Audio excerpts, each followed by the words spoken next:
Hello, my name is Joel Anderson, and I will be presenting the view that Noah's flood in Genesis 6 through 9 is mythological literature. I'm going to explain it all. If you travel to Williamstown, Kentucky, you are probably going to see right off of I-75 a really big boat, the Ark Encounter, to be precise. The purpose of the Ark Encounter, for all intents and purposes, is to try to convince people that the story of Noah's flood in Genesis 6 through 9 was an actual event in history. That a little more than 4,000 years ago there was a literal global flood that submerged the entire earth underwater. For Ken Ham, the historicity of a literal global flood just over 4,000 years ago isn't just a matter of opinion, or an issue of which Christians can have a different view on. For Ken Ham, the very authority of the Bible is at stake. And it's not just the historicity of Noah's flood. Anyone who is familiar with Ken Ham and modern young earth creationism knows that they claim that a literal historical interpretation of Genesis 1 through 11 is foundational to the gospel itself. If the earth wasn't created in 6 days a mere 6,000 years ago, if Adam and Eve weren't the literal first two people in history who lived with dinosaurs, and if there wasn't a global flood 4,000 years ago where Noah saved his family and 2 of every kind of animal on the earth, including dinosaurs, then Christ died for nothing. And if you don't believe that, so says Ken Ham, you are either a godless secular liberal or you are a compromised Christian, and probably liberal.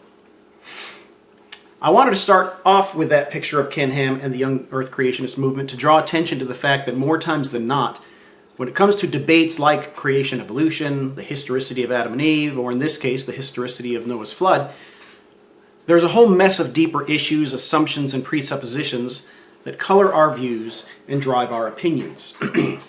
And oftentimes, especially when it comes to these 3 debates in particular, opinions are drawn and presented along political lines. Liberals and secularists have one view, and conservatives and Christians have the opposite view.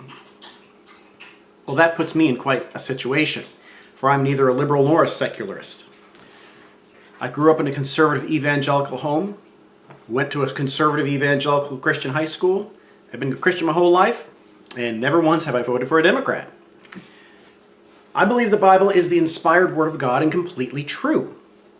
Yet I do not believe the story of Noah's flood, or indeed anything in Genesis 1 through 11, is intended to be understood as trying to convey historical or scientific information. And I've had this view for over the past 20 years. So how does someone like me hold to a view like that? Well, it's simple. It's about context and genre. And the creation-evolution debate has nothing to do with it. I came to my conclusion about both Genesis 6 through 9 and Genesis 1 through 11 a whole long time before I ever cared to know anything about the creation-evolution debate. I came to that conclusion through solid biblical exegesis and a commitment to understand the original context of Genesis 1 through 11.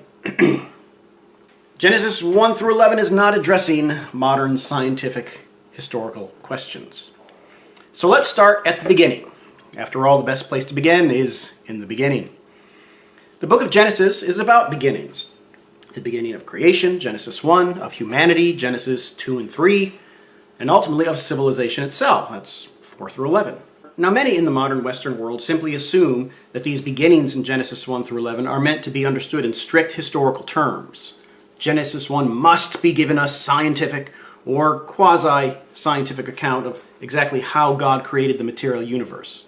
Genesis 2 and 3 must be a historical account of 2 real people, be it the first 2 literal people or the first 2 hominids bestowed with God's image, who then sinned and screwed it up for everybody else. Genesis 4 through 11 must be a historical account of a pre-flood civilization, a literal global flood, and then eventually of a literal dispersal of the post-flood people at the Tower of Babel. And this is where we as children of the Enlightenment go wrong. Our default position when reading Genesis 1 through 11 is the assumption that it must be doing history and science in one way or another. Consequently, with that assumption, people tend to then go off in one of 2 different directions. When confronted with modern scientific evidence that the universe is 14 billion years old and that there was no global flood 4,000 years ago, people either conclude that modern science is right and the Bible's wrong, and thus end up discounting the truthfulness of the Bible as a whole, or they insist that the Bible's right and that modern science is an atheistic tool to tear down our Christian culture. Well, the problem with both of these views is that they both assume that when God inspired Genesis 1 through 11 back then and there, that he was really addressing the questions that we in the modern world have right here and now. Neither view takes the time to step back and say, wait, Genesis 1 through 11 was originally addressed to people in ancient Israel living in the ancient Near East. How would they have understood it? What was it saying to them? That is why I think that the way Genesis 1 through 11 is often used within the current creation-evolution debate is misguided. The fact is, the ancient Israelites were not 21st century Americans. They were not wrestling with modern scientific questions we wrestle with today. They were an ancient people living in a completely different culture, asking completely different questions about life than we tend to do today. They were living in the ancient Near East, and the ancient Near East was a thoroughly pagan and polytheistic culture. The people at that time were taught that there were many gods, that those gods were petty, violent, and dangerous. They were taught that they themselves were insignificant, slavish peons who were at the mercy of those violent and petty gods. They were told that you had better offer your sacrifices and pay homage to those gods, not because they were good or loving, but because if you didn't, the gods could strike your insignificant life down in a flash. That was the kind of culture that the ancient Israelites were a part of. So we need to be sure we interpret Genesis 1 through 11 in light of that reality. In fact, in light of what happens with the Hebrews' worship of the golden calf at Mount Sinai so shortly after their leaving of Egypt, I think it's safe to assume that for all practical purposes, the ancient Hebrews were effectively pagans themselves. They might have had some memory of the God of Abraham, but they clearly had no qualms about crafting images and idols and bowing down to them, not only at Mount Sinai, but throughout the history of ancient Israel. Therefore, in light of all that, we need to realize that the key to understanding Genesis 1, Genesis 6 through 9, Genesis 1 through 11, or anything in the Bible for that matter, is to try to read it from the perspective of the original audience. We need to ask, what did this mean to them? We need to get into the sandals of the people of ancient Israel and read the Bible from their point of view. For what God inspired, he first and foremost inspired to reveal something to them in their own culture and situation. The fundamental question of genre and the proper understanding of myth. So let's get to the fundamental question that needs to be asked about Genesis 1 through 11 in general, and Genesis 6 through 9 in particular. What are we reading? What is its genre? We can't just assume it is trying to give historical details. If the original intent was not to convey historical information and we interpret it as history anyway, then we are going to be misinterpreting it. Now the answer I'm proposing is that the genre of Genesis 6 through 9, as of Genesis 1 through 11, is that of ancient Near Eastern mythological literature. I don't believe that Genesis 1 through 11 was intended to be understood as a scientific or historical account. In fact, we have a number of ancient Near Eastern texts that scholars have categorized as myth. They are the creation myths found in the Enuma Elish and the Baal cycle, as well as the flood stories found in Atrahasis and the Epic of Gilgamesh. And a lot of stuff in Genesis 1 through 11, specifically the Noah story, looks a lot like the stories in the ancient Near Eastern mythological literature. So we need to come to grips with that. Now obviously some people might freak out a bit and say, what? Are you saying the stuff in Genesis 1 through 11 is like those myths? Those aren't true. Are you saying the Bible isn't true? And that really is a problem, because that term, myth, is a really loaded word. And in many ways it is probably too simplistic and misleading of a term if one doesn't take the time to explain exactly what one means. Personally, whenever I hear someone say something in the Bible is a myth, I cringe, because 9 times out of 10, when someone says, oh, the Bible is a myth, they really mean, The Bible is a bunch of fairy tales, it's superstitious nonsense made up by illiterate Bronze Age farmers. It's weird and stupid, and no one who knows anything about science can believe it is true. So let me be absolutely clear. That is not what I mean when I say Genesis 1 through 11 is ancient Near Eastern mythological literature. When I use the term myth, I am using it in its proper academic sense as a way to describe the genre of a given piece of writing. Properly understood, myth is nothing more than the category of literature that scholars use to designate the stories of the ancient world that attempted to articulate a culture's worldview beliefs in regard to what they believed about the gods and their relationship to mankind. In that respect, myth is simply a genre category, just like parables, histories, poetry, proverbs, legal material, you name it. In fact, I just finished writing on my blog about the absurdity of the current mythicist movement and people like Richard Carrier, who try to claim that the Gospels are a myth and Jesus never existed. The fundamental problem with Carrier, of course, is that he is obfuscating the accepted academic understanding of myth as a genre of literature by using the term simply as a pejorative. The result is that not only are his claims utterly ridiculous, but they actually make it virtually impossible for people to understand what ancient mythological literature really was and what its purpose was. Therefore, it's really important for us to cut through all that nonsense and to understand just what ancient myth really was. Ancient Near Eastern mythology and the example of Genesis 1. The first thing to realize is that in the ancient Near East there was really no such thing as history writing, because human beings were not seen worthy enough to tell of their history. You simply had myths about the gods and the recorded annals of kings. But the concept of writing history about normal people like nomads, shepherds, prostitutes, slaves, that was just non-existent. At most, the ancient Near Eastern myths were told to solidify and justify the rule of an empire or a ruler who wanted to maintain their power and continue to oppress the majority of what they deemed to be worthless humanity. And this leads us to the second thing to realize about ancient Near Eastern mythology. Ancient Near Eastern myths were decidedly non-historical, for they were about the realms of the gods who existed outside of history. Their purpose was not to convey historical information, but to articulate that given culture's worldview. What they believed about the character of the gods, what they believed about what it meant to be a human, as well as what they believed the ultimate purpose and meaning of life was. Simply put, they used myth to explain their beliefs and their worldviews, not to convey historical information. Let's just take, for example, the difference between Genesis 1 and other ancient Near Eastern creation myths. Now, if you were a pagan in the ancient world and you came across Genesis 1, what things would jump out to you? Well, I'll tell you. You'd realize that what Genesis 1 was saying about God, creation itself, and human beings was something you had never heard before. Side note, ancient Near Eastern cosmology. What made Genesis 1 so revolutionary in the ancient world was not its basic conceptual understanding or cosmology of the universe. That description would have been something that the ancient Hebrews would have been familiar with. The people in the ancient world did not picture the earth as a blue sphere suspended in space. In fact, they didn't even have the same concept of space. How could they?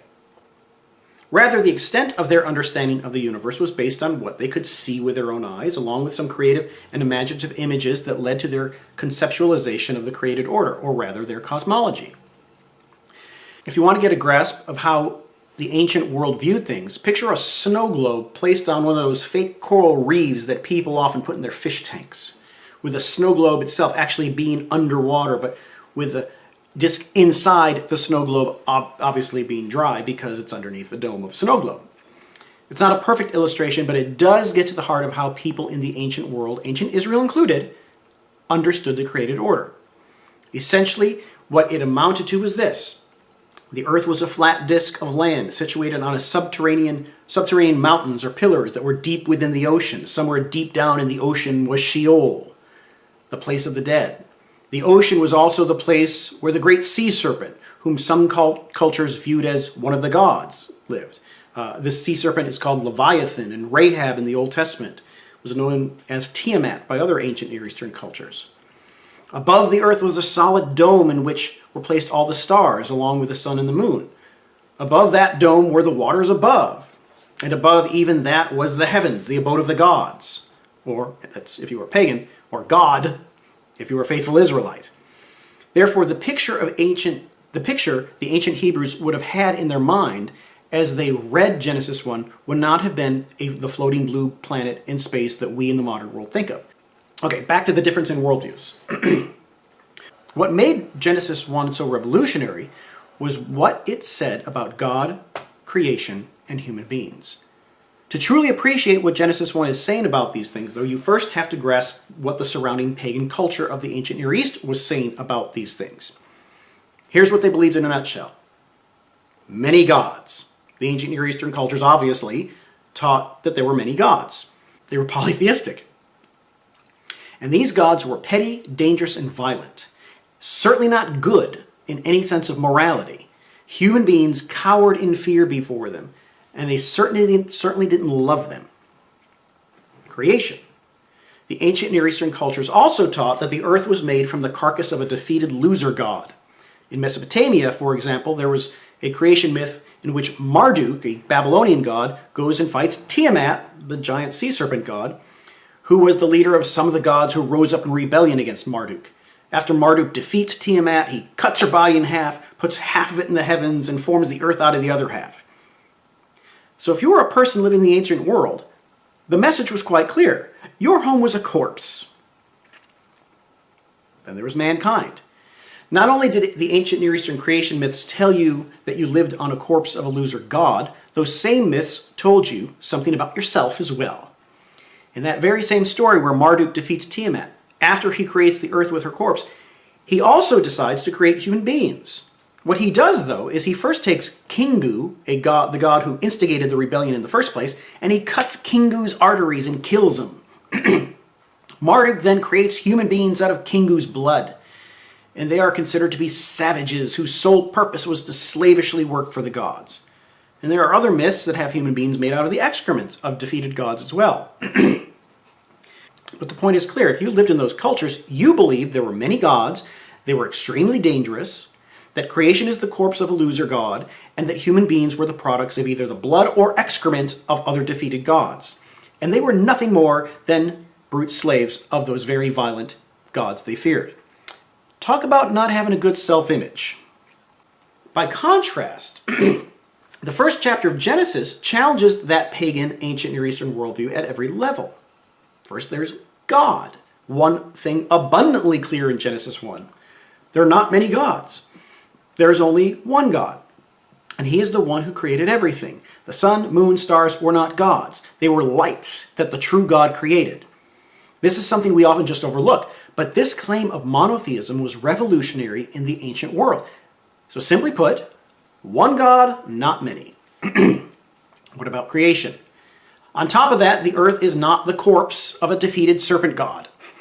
Genesis 1 states that the true God simply created it with his word, and when he created everything, he brought order out of chaos. On top of that, with everything he made, he declared it to be good. So creation is depicted as good, orderly, and brought about not because of some cosmic battle between gods, but by the wisdom and the word of the one true God. So simply put, creation is good and orderly, not a corpse left over from a chaotic battle. And then there's mankind. And what about human beings in Genesis 1?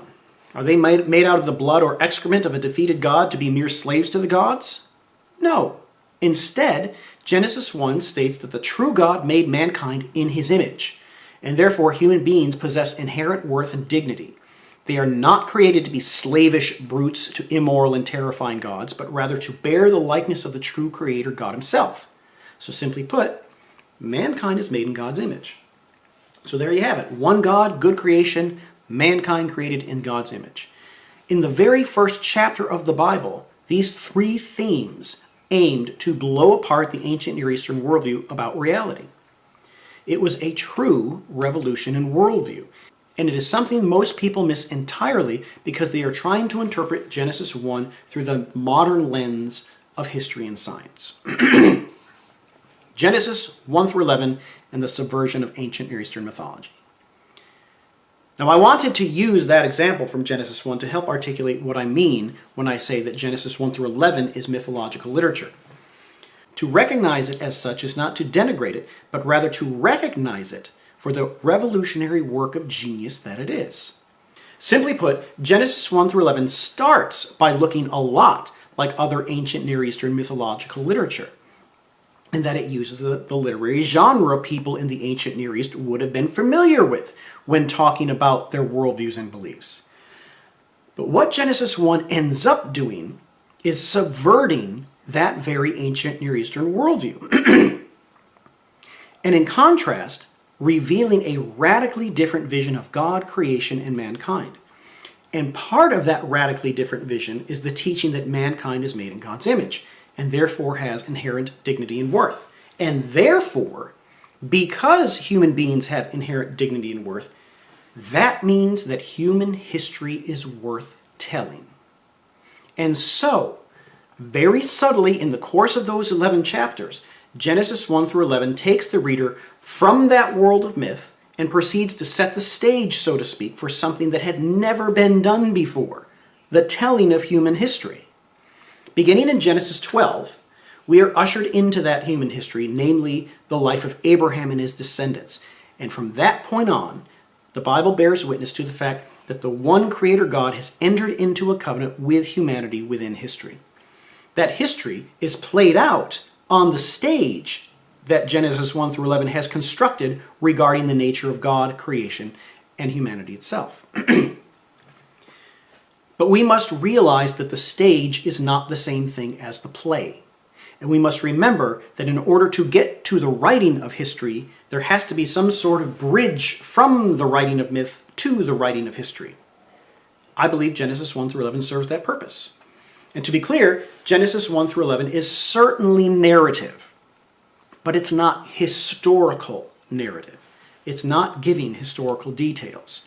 It's addressing and subverting the ancient Near Eastern myths of that time by using that genre to teach the truth about God, creation, and mankind. Setting the stage, the literary structure of Genesis 1 through 11. Now, Genesis 1 through 11 gives us the fundamental biblical worldview lens through which we are to view God's involvement in human history. If it provides the stage and backdrop for the telling of God's involvement in human history, it is best that we understand how that stage is constructed by looking at the literary structure of Genesis 1 through 11. And if you want to understand Genesis 6 through 9, you have to understand its place within the larger literary structure of Genesis 1 through 11. Now, the easiest way to do this is to give you a visual. I came up with this flow chart of Genesis 1 through 11 over 20 years ago in order to help my high school students get a better grasp of how Genesis 1 through 11 fits together. When seen in this way, it becomes clear that Genesis 1 through 11 really comes in two parts. A, Genesis 1:1 to 6:4, from the story of creation to the story of the Nephilim, and B, Genesis 6:5 to 11:9, from the story of the flood to the story of the Tower of Babel, with Genesis 11:10 through 32 serving as the genealogical link to the story of Abraham. Within Genesis 1 through 11, we find that the narrative movement of the first part, Genesis 1:1 to 6:4, is essentially repeated in the second part, Genesis 6:5 to 11:9. And the key theme that runs throughout it all is what I call the War of the Offspring. Essentially, the narrative flow looks like this. A, God creates a hospitable world out of the primordial waters of chaos. That's Genesis 1. B, God creates and then enters into a covenant with humanity as rulers of his creation. That's Genesis 2. C, when humanity sins, God immediately declares war on the serpent's offspring and promises to defeat the serpent's offspring through the woman's offspring. That's Genesis 3. D, this war is fought within humanity itself and can be seen in the first two offspring of Adam and Eve. That's Cain and Abel. By virtue of killing Abel, Cain shows himself to be the serpent's offspring, and thus is banished. We are then told of his genealogy, the offspring of the serpent. That's Genesis 4. E. By contrast, Seth replaces Abel, and we are told of his genealogy, the offspring of the woman. That's Genesis 5. F. By Genesis 6:1 through 4, we find that evil and violence has corrupted God's good creation, and instead of representing God's good character to his creation, as image bearers were created to do, humanity has denigrated into becoming the exact opposite of what God intended. Therefore, God decides to wipe the slate clean, so to speak, and allow the primordial waters of chaos of Genesis 1:1 to flood over his creation, and thus take things back to the beginning and start over. Hence, the actual flood story is a decreation story. And once that is done, God gets back to work reestablishing his creation through Noah. That decreation story is obviously Genesis 6 and 7. So, now we begin with part 2. A. God creates a hospitable world out of floodwaters and brings about a recreation. Genesis 8. B. God brings out Noah and his family from the ark and enters into a covenant with Noah and all his offspring after him. God blesses Noah, just like Adam. God commands Noah to be fruitful and multiply, just like Adam. God articulates for Noah what they are allowed to eat, just like Adam. And God also gives a prohibition to Noah and his family, just like Adam. Noah thus is essentially Adam 2.0. God also promises never to destroy the earth with the floodwaters again. That's Genesis 9:1 through 17. And finally, there is the reiteration that human beings are made in God's image. The point of 9:1 through 17 is quite clear. God establishes covenant with Noah, his offspring, and all flesh, and he promises never again to destroy the earth with a flood. C. Yet, when Noah gets drunk and exposes his nakedness in his tent, just like Adam and Eve realized they were naked after they sinned, we find Ham looks upon his father's nakedness while Shem and Japheth, I can never say that name, cover their father's nakedness. The war of the offspring is still being played out within humanity, within Noah's own family. That's Genesis 9:18 to 29. D. The offspring of the serpent is thus depicted in the genealogy of Ham. And within Ham's line, we find all the bad nations and peoples that crop up in the Old Testament. That's Genesis 10:6 through 20. E. By contrast, the offspring of the woman is depicted in the genealogies of Japheth, Genesis 10:1 through 5, and, more importantly, Shem, Genesis 10:21 and 32. F. By Genesis 11:1 through 9, we find once again that humanity is corrupting God's purposes for his creation. There are a number of literary connections between this passage and Genesis 6:1 through 4, such as the Nephilim are literally described in the Hebrew as men for a name, and the people of Babel wanted to make a name for themselves. That's a side note. So, of course, since God had promised never to destroy the world through a flood again, the key question at the end of Genesis 11 becomes, how will God deal with sin now? If the flood didn't wipe out the serpent's offspring, what will God do next? The answer comes through the offspring of Shem, for it is in his genealogy that we find the children of Eber, the Hebrews. It is through them, the offspring of the woman, that we get to Abraham. And so what we see in the course of Genesis 1 through 11 is this. Genesis 1 through 2 emphasize there is only one God, that his creation is very good, and that human beings are made in God's image. Yet in Genesis 3, it also states that despite being made in God's image, human beings sin and are in bondage to death. Nevertheless, God promises that he will work through humanity to eventually defeat sin and death, and thus redeem not only humanity, but also creation itself. The rest of Genesis 4 through 11 is thus the bridge that takes its ancient audience from the realm of myth to the doorstep of God's actions within human history. And one of those key pieces in the construction of that bridge is the way in which the writer of Genesis 1 through 11 reworks the ancient Near Eastern myths of Atrahasis and Gilgamesh to fit within the Hebrew worldview. Genesis 6 through 9, Noah's flood, Atrahasis, and Gilgamesh. Compared to everyone else in Genesis 1 through 11, Noah gets the most ink by far. The story of Noah's flood takes up the rest of chapter 6, as well as the entirety of Genesis 7 through 8. And then he even gets another chapter after the flood is over, in Genesis 9. Now, the interesting thing about the story of Noah and the flood is that other cultures in the ancient Near East also had similar stories. The two most famous ones are Atrahasis and Gilgamesh, both which probably date to the 17th century BC. Now, the thing to remember is that these flood stories were well known in the ancient Near East. Many like to speculate that the very reason why so many cultures have flood stories must be because at one point in history there was actually, in fact, a worldwide flood. Others speculate that the origin of the stories could have been a local flood throughout the ancient Near East. For our purposes, though, we simply have to say, okay, maybe. Put that to the side for now and move on. Our task is not to try to figure out how the stories came into existence, but rather how they were used by the various cultures of the ancient Near East. Or to put it another way, what is the point of the stories and what are they trying to teach? Also, it is important to know that most scholars agree that the Noah story dates as late as the Babylonian exile in the 6th century BC. Even if we say Moses himself wrote it, that still places the writing of the story later than either Atrahasis or Gilgamesh.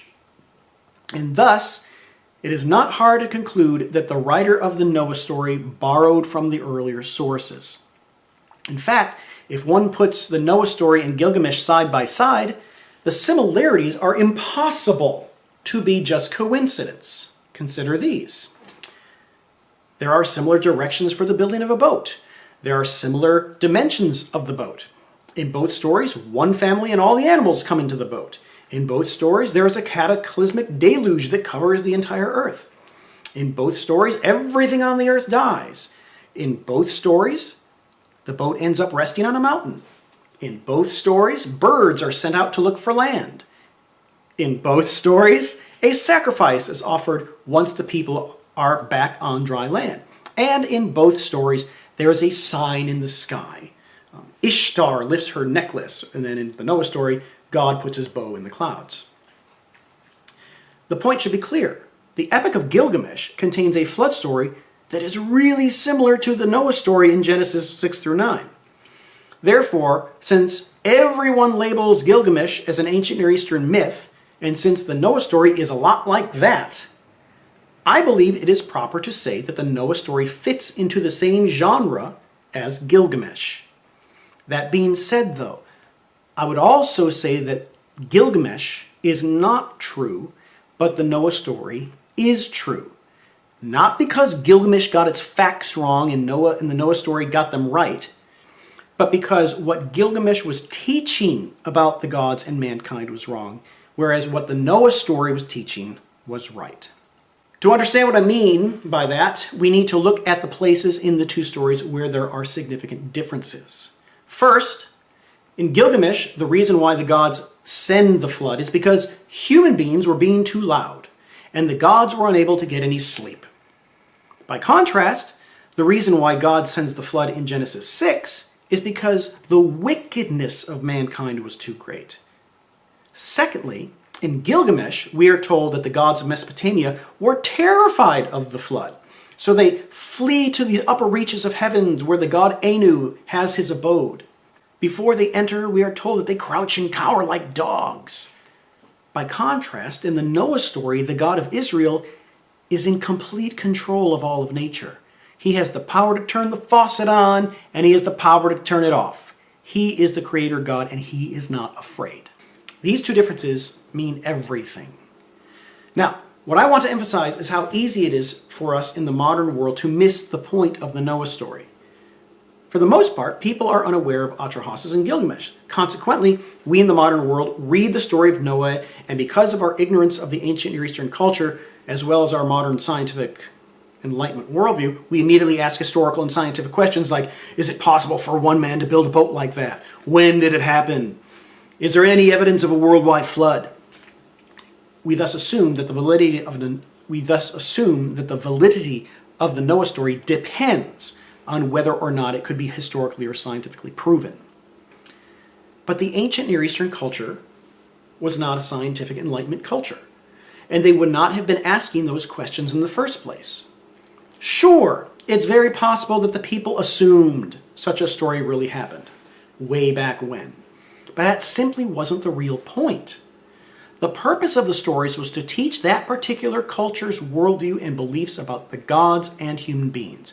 And if you were a pagan who grew up listening to either Atrahasis or Gilgamesh, there was one thing that was crystal clear when it came to the gods. They were petty and dangerous and kind of rather psychotic. Think about it. Think about it. Think back to when you were a kid and had a sleepover with your friends. You know, it's getting late, you should all be going to sleep, but you're having too much fun and you're getting a little loud. And then your parents break down your bedroom door and you see they are holding flamethrowers in their hands. They shout at the top of their lungs, "We told you pathetic leeches to shut up!"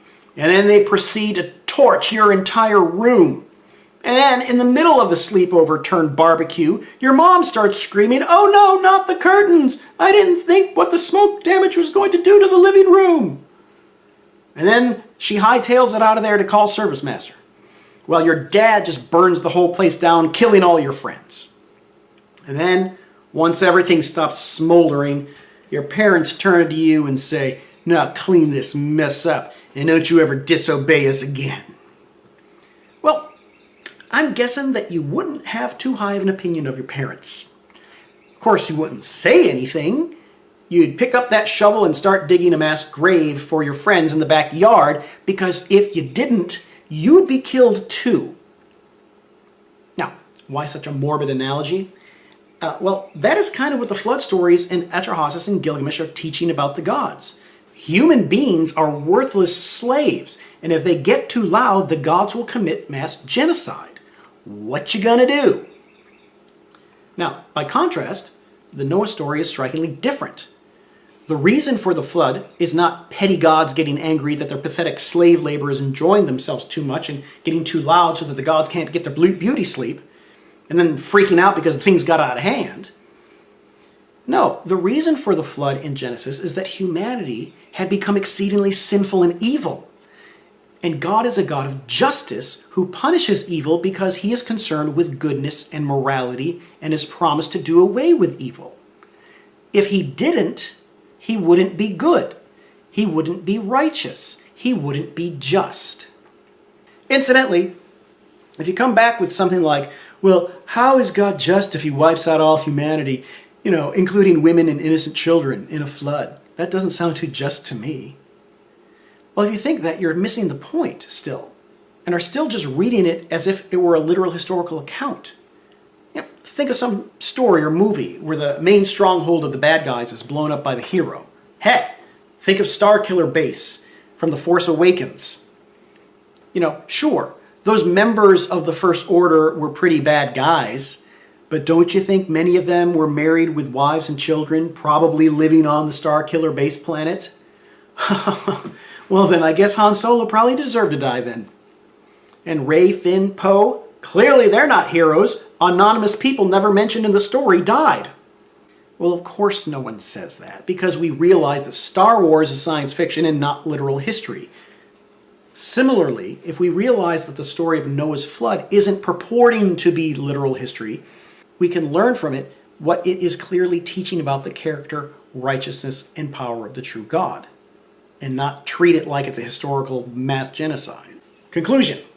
So let me conclude in a similar fashion to how I began.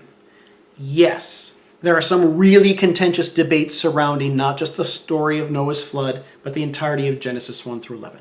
And yes, I fully understand the term myth is a highly loaded word that 9 times out of 10 is misused and misunderstood, and that makes things really hard. Yet the thing is that if you are going to understand any kind of writing, or movie, or TV show for that matter, you are going to have some kind of idea of its genre so that you can then assess it according to the literary norms and expectations of that genre. And if you interpret something according to the wrong genre, nothing is going to make sense. It would be like interpreting the nightly news as if it were a sitcom. And the cold hard fact is that the story of Noah's flood in Genesis 6 through 9 is really, really like the story of Gilgamesh. And everyone concludes that Gilgamesh is an example of ancient Near Eastern mythology. Therefore, if Genesis 6 through 9 is similar to Gilgamesh, and Gilgamesh is considered to be the genre of myth, what should we logically conclude about Genesis 6 through 9? Now, if you don't like the word myth, fine. But when it comes to genre, whatever you call Gilgamesh, you really should also call the story of Noah's flood, because the basic story is the same. Genesis 1 through 11 is crucial to understanding the rest of the historical biblical story, and is actually foundational to the gospel. But what makes it foundational isn't that it is accurate historical information. What makes it foundational is that it sets out the fundamental worldview through which we are able to make sense of the entire biblical story. Like I said earlier, it sets the stage for biblical history, but the stage is not the play itself. And with that said, let me just list the main points I want you to take away from this initial presentation. Number one, properly understood, myth is not a pejorative that says something isn't true. Properly understood, myth is a genre of ancient literature. And I believe that God can inspire his word in any genre he so desires, be it history, prophecy, laws, parables, or whatever. He's the creator God. He has the freedom to use creative means. 2. The ancient Near Eastern genre of myth was used to convey a culture's basic worldview and articulated their beliefs about ultimate purpose and meaning, particularly what they believed about the gods and human beings. Ancient Near Eastern myth was not attempting to do history or science. Number 3, the ancient Israelites were part of the ancient Near East, and thus used the same genre of myth to communicate their basic worldview and beliefs. But while they used that genre, they radically subverted the pagan ancient Near Eastern worldviews around them. 4, by insisting that human beings were created in God's image, Genesis 1:26 and 27 declared that human beings have inherent dignity and worth, and thus they introduced the very concept of history writing in the ancient world. More than any other culture in the ancient world, the Jews were obsessed with history. The justification for writing of their history came from the worldview stage they had constructed with the ancient Near Eastern genre of myth. Number 5, there is a clear literary structure to Genesis 1 through 11 that serves not only to articulate the basic worldview of ancient Israel, but also to take the reader from the world and genre of myth to the doorstep of history, beginning in Genesis 12 with Abraham. 6, at the very least, one needs to acknowledge that the story of Noah's flood in Genesis 6 through 9 is an integral part to the clear literary structure of Genesis 1 through 11. In addition, one needs to acknowledge that Genesis 6 through 9 looks a lot like Gilgamesh. So whatever genre label you give Gilgamesh, the story of Noah should have the same label.